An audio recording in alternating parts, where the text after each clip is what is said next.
Good morning to all of you. आज हम इसी सीरीज़ को आगे बढ़ा करके आगे के 10 प्रश्नों को पूरा करेंगे। 1966 में पंजाब पुनर्योजन अधिनियम ने पंजाब को विभाजित किया और क्षेत्र को उस समय के केंद्र शासित प्रदेश डैश को हस्तांतरित किया। तो पंजाब से किसे अलग किया गया? हरियाणा को अलग किया गया। हम ये बोलेंगे कि 1952 से 1966 तक पंजाब की राजधानी क्या थी? चंडीगढ़ थी। लेकिन 1 नवंबर 1966 को जब पंजाब से हरियाणा को अलग कर दिया गया तो चंडीगढ़ को किसकी राजधानी बना दी गई? हरियाणा की भी राजधानी बना दी गई। जब ये चंडीगढ़ को 2 राज्यों की राजधानी बना दी गई तो चंडीगढ़ को केंद्र शासित प्रदेश घोषित कर दिया गया। दूसरा प्रश्न है हमारा, हरियाणा के उत्तर में निम्नलिखित में से कौन सा राज्य स्थित है? तो उत्तर में है हिमाचल प्रदेश, आप देख सकते हैं। पश्चिम में पंजाब और दक्षिण में राजस्थान है। इसमें टोटल कितने ज़िले हैं? 22 ज़िले हैं। हमें ये ध्यान देना है कि यमुना नदी जो है वो हरियाणा के उत्तर प्रदेश और उत्तराखंड के भी पूर्वी सीमा को साझा करता है। भौगोलिक क्षेत्रफल बताना है हमें यहाँ हरियाणा का। तो हरियाणा का भौगोलिक क्षेत्रफल कितना है? 1.3% है पूरे भूभाग का। तो ये लगभग अप्रॉक्सीमेट 1.4% के आसपास हो गया। ये इसका क्षेत्रफल कितना है?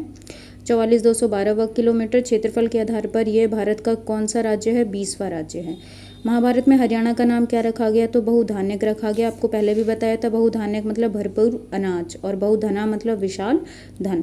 10 राज्य युद्ध कहाँ पर हुआ था? कुरुक्षेत्र में हुआ था। हरियाणा राज्य डैश से 300 मील उत्तर में, किससे? कर्क रेखा से। अब ये भी पूछ सकते हैं कि कर्क रेखा से लगने वाले कितने राज्य हैं, कौन कौन से राज्य हैं? तो गुजरात, राजस्थान, मध्य प्रदेश, छत्तीसगढ़, झारखंड, पश्चिम बंगाल, त्रिपुरा और मिजोरम।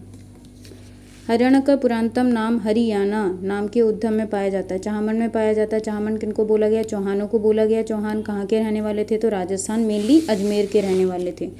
राजस्थान के रहने वाले थे ये। अजमेर के चौहान ने किनको हराया था? तोमरों को हरा करके और हरियाणा पर कब्जा कर लिया था। रोहतक जिले के बोहर नाम के गांव के शिलालेख में भी हमें इसका उद्भव मिलता है। हरिअंक का नाम भी शिलालेख से मिला गया है। विक्रम संवत 1337 में भी अंकित किया गया और इसके बाद सुल्तान मोहम्मद तुगलक के शासनकाल में मिले पत्थर पर हरियाणा शब्द अंकित किया गया था।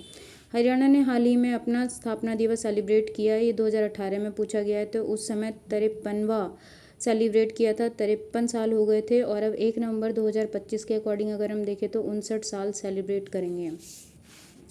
निम्नलिखित में से किस पर्वतीय क्षेत्र पर डोरा बेटा चोटी है? तो ये नीलगिरी पर है और दक्षिण भारत की दूसरी सबसे ऊंची चोटी है जिसकी ऊंचाई कितनी है? 2637 मीटर।